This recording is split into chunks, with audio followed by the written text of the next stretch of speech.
Hello प्यारे दोस्तों, स्वागत है आपका इंटरव्यू क्लासेस में। बात करेंगे हम आपके चैप्टर नंबर 5 जो कि है यूक्लिड के ज्यामिति का परिचय। यहाँ से आपसे 3 से 4 नंबर के क्वेश्चन पूछे जाते हैं, जिसमें आपके ये जो प्रश्न है यहाँ से प्रश्न बनना तय है, जिसमें आपसे भले ही खाली जगह पूछी जाती हो, भले ही आपसे बहुवैकल्पिक प्रश्न पूछ सकते हैं या ट्रू फॉल्स सत्य असत्य पूछ सकते हैं। तो इनका ध्यान करिएगा। और आपसे 2 सवाल ऐसे हैं जो पेपर में बार बार रिपीट हुए। एक सवाल तो कई बार आया है सिद्ध करने वाला, 3 से 4 नंबर का पूछा जाता है। ठीक है, तो हम बात करते हैं, देखते हैं। इससे पहले बाकी के चैप्टर अपलोडेड है, आप देखिएगा ज़रूर। ठीक है, और नेक्स्ट जो चैप्टर है सब प्लेलिस्ट में आपको मिल जाएंगे। मॉडल पेपर के लिए आप वीडियो के डिस्क्रिप्शन में जाके चेक कर सकते हैं, सारे वीडियोस आपको वहाँ पे मिलेंगे। चलिए देखते हैं, एक बिंदु से होकर केवल एक ही रेखा खींची जा सकती है क्या? ये मान लीजिए कोई बिंदु है, ठीक है, क्या इससे एक ही लाइन जा सकती है? ऐसे नहीं, इससे अनंत लाइनें जा सकती है, असंख्य रेखाएं जा सकती है। तो ये हो गया अपने फॉल्स यानी असत्य। अगला देखिए, दो भिन्न बिंदुओं से होकर जाने वाली असंख्य रेखाएं हैं। तो हमने कहा ये एक बिंदु है, ये एक बिंदु है। हालांकि ध्यान रखना, एक सवाल पूछा गया है कि बिंदु की ज्यामिति होती है, बिंदु में ना तो लंबाई होती है, ना चौड़ाई होती है, ना ही ऊंचाई होती है। बिंदु में कुछ नहीं होता, बिंदु की डायमेंशन शून्य होती है, नहीं होती है। ठीक है ना, क्योंकि डॉट क्या है, इतना छोटा भी बनता है, ये जैसी पेंसिल होती है उस हिसाब से बनता है। मैं यहाँ थोड़ा सा ये बड़ा बना रहा हूँ। अब मुझे बताइए कि हमने ये डॉट बनाए, मान लीजिए एक ये डॉट है, ठीक है, एक ये डॉट। इस पेन से थोड़ा डॉट बनने में मुश्किल हो रही है, ठीक है ना, ये थोड़ा बड़ा ही बनेगा इससे, ठीक है। और एक ये डॉट है। अब इससे एक ही लाइन जा सकती है, ध्यान रखिएगा। कितनी लाइन है? इससे हमेशा एक ही सीधी लाइन जा सकती है, दो लाइनें इससे जा ही नहीं सकती। ठीक है ना, कैसे कि एक लाइन इससे गई पर इससे नहीं गई, एक लाइन इससे गई पर इससे नहीं गई। ठीक है ना, तो इसने बोला क्या असंख्य रेखाएं जा सकती हैं? हम कहेंगे असत्य, ये भी फॉल्स होगा। अगला देखिए, एक शांत रेखा दोनों ओर अनिश्चित रूप से बढ़ाई जा सकती है। जैसे ये एक लाइन है, ये क्या इसको हम असीमित रूप से, असंख्य कहने का मतलब अनिश्चित लंबाई, इसको बढ़ाई जा सकती है? तो बिल्कुल बढ़ाई जा सकती है ऐसे, ठीक है ना, बढ़ाई जा सकती है। तो ये होगा ट्रू, सत्य। यदि दो वृत्त बराबर हैं तो उनकी त्रिज्याएं बराबर होगी? बिल्कुल होगी। दो वृत्त हैं ये, अगर ये वृत्त बराबर है तो उनकी त्रिज्याएं बराबर होगी। त्रिज्याएं क्या होगी? बराबर होगी।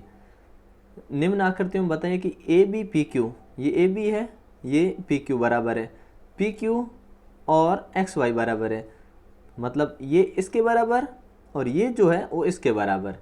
तो क्या ये जो एक्स वाई इस ए बी के बराबर होगा? तो हाँ होगा। क्यों? क्योंकि अपने यूक्लिड का अभिक्रित पहला कहता है कि जो बराबर के बराबर वाला होता है वो भी बराबर होता है। ठीक है ना। चलिए नेक्स्ट क्वेश्चन देखते हैं। ये प्रूव करने वाला, ये क्वेश्चन कई बार पूछा हुआ है, कई बार पूछा हुआ है। इसको लिखने का तरीका देखिए। सबसे पहले लिखते हैं दिया हुआ है। क्या दिया है? दिया क्या है देखना, दिया हुआ है, क्या दिया हुआ है कि ए सी बराबर बी डी, ये दिया हुआ है, इतना लिख दिया। इसके बाद वाली लाइन क्या होगी, मैं ये मिटा रहा हूँ, ठीक है ना। बाद में लिखना है सिद्ध करना है, ये लेके ये लिख देना है। तीसरे नंबर पे पॉइंट आएगा उपपत्ति। अब उपपत्ति से अपना आंसर तो वहीं से शुरू हो गया, ठीक है ना, लेकिन उपपत्ति में अपने को क्या करना वो देखिए। हमने लिखा ए सी बराबर बी डी, क्यों? क्योंकि ये दिया हुआ है, लिख दिया।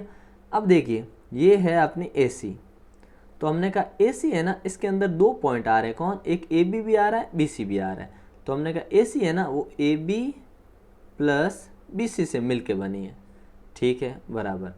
अब हम आते हैं बी डी पे। हमने कहा ये जो बी डी है ना, ये बी डी, इसमें बी सी और सी डी आ रहा है। हमने कहा ठीक है, B C plus C D, B C और सी डी हम जब जोड़ेंगे तो अपने क्या बन जाएगा? बी सी और सी डी जोड़ने से बी डी बन जाएगा, ठीक है। अब क्या करेंगे? अब इसको हल करेंगे। हल करने पे क्या होगा, ये बी सी से बी सी कैंसिल हो जाएगा, कट हो जाएगा। कैसे? कि ये इधर लाएंगे तो माइनस होगा और माइनस से माइनस कैंसिल। अब बचा कौन है? बचा है ए बी बराबर सी डी। ये इतना ही उत्तर है इसका, यही सिद्ध करना था। देखिए यही सिद्ध करना था, तो हमने लिखिए ए बी बराबर सी डी, इतनी से दम, ये खत्म, ठीक है ना। अगला क्वेश्चन देखिए।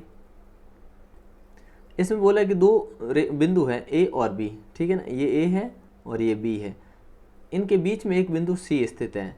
जैसा कि कैसा है कि ए सी और बी सी बराबर है, इस प्रकार से, मतलब बीचों बीच एक बिंदु बना देना है। सिद्ध कीजिए कि जो ये ए सी है ए बी का हाफ है, मतलब ये जो ए सी है ना, ये इस ए बी पूरी लाइन का आधा है। तो ये बिल्कुल आधा है, ये दिए रखा है। लेकिन अपने को क्या है, चित्र खींचकर स्पष्ट करना और सिद्ध भी करना है, तो हमने कहा अभी कर देते हैं। दिया हुआ क्या है, बिल्कुल ऐसे ही लिखना ऊपर वाले सवाल में कि दिया हुआ है AC बराबर BC। ठीक है, सिद्ध करना है कि AC बराबर 1/2 AB, क्या कि AC है ना 1/2 इस AB की आधी है। ठीक है, और उपपत्ति क्या है, उपपत्ति में हम लिखेंगे जो हमको ने को दे रखा है। ठीक है ना, जैसा कि हमने पिछले क्वेश्चन किया कि क्या कि AC बराबर BC। ठीक है, अब ध्यान दीजिए कि ये जो AC और BC बराबर है ना, लिख दिया, लेकिन हमें क्या पता दोनों, और हम क्या करेंगे, यूक्लिड का जो अभिग्रहित नंबर 2 है कि बराबर जो होते हैं उसमें बराबर संख्या जोड़ी जा सकती है। जैसे इधर 2 है, इधर 3 है, अगर ये बराबर है तो 2 इधर जोड़ो, 2 इधर जोड़ो, इससे कोई फर्क नहीं पड़ना है ना, बस। तो हम भी यही करेंगे, क्या करेंगे कि इन दोनों में AC दोनों तरफ जोड़ देंगे। हमने कहा AC इधर है ही प्लस AC जोड़ दो बराबर, BC इधर है इसमें भी AC जोड़ दो। ठीक है, जोड़ दिए साहब। अब AC तो कितने हो गए, 2 AC बन गए भाई। ठीक है, गर्मियों के अंदर 2 AC बन गए। और ये देखिए BC और AC, ये है BC और ये AC, इनसे क्या होगा मुझे बताइए, ये दोनों मिलके AB बनेगा ना, हम लिख दिया AB। ठीक है, अब ये लाइन मैं वापस लिखता हूँ कि क्या 2AC 2AC बराबर AB। कैसे कि हमने BC और AC को जोड़ दिया तो AB बन गया। ठीक है ना, अब ध्यान दीजिए कि ये जो AC है इधर लिख दीजिए, और ये जो 2 इसके साथ गुणों में उधर जाके हो जाएगा भाग में, तो हमने इस प्रकार ये लिख दिया। यही सिद्ध करना था, इति सिद्धम। ठीक है, इस प्रकार से ये इसके इतने क्वेश्चन है जो इंपॉर्टेंट है। नेक्स्ट वाला वीडियो आपको तुरंत बाद में मिल जाएगा। ठीक है, मिलते हैं नेक्स्ट पार्ट में, तब तक के लिए जय हिंद जय भारत।